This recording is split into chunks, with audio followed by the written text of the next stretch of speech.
আমাকে নিয়ে মরছিস কেন? এর থেকেও বেশি পোতপাকা কিছু স্টুডেন্ট ছিল যারা হচ্ছে স্যারের উপরে দেওয়ার চেষ্টা করতো, স্যারের একদম গলা জড়িয়ে পারলে আমি শুয়ে পারে এরকম ব্যাপার, ঠিক আছে?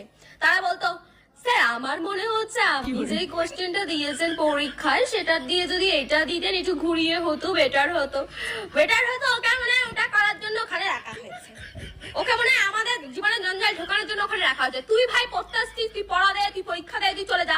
তোর যখন অত ঘুরিয়ে কোশ্চেন করার শখ, তুই নিজেরটা করে নে। তুই আমাদের কোশ্চেন ওরকম করবি কেন? স্যারকে বলতে স্যার আমার মনে হচ্ছে কি আপনি স্যার এরকম না দিয়ে যদি একটু ঘুরিয়ে দিতেন, একটু ঘুরিয়ে মনে হচ্ছে মাথাটা ঘুরিয়ে না, মনে হচ্ছে মাথাটা ঘুরিয়ে ধাম করে যাবে।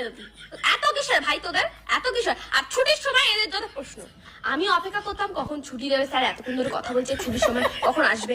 আর ওরা ছুটির সময় স্যার আমার একটা প্রশ্ন ছিল, এত প্রশ্ন কিসের? তোর প্রশ্ন ভাই তুই পরের দিন করতে পারবি।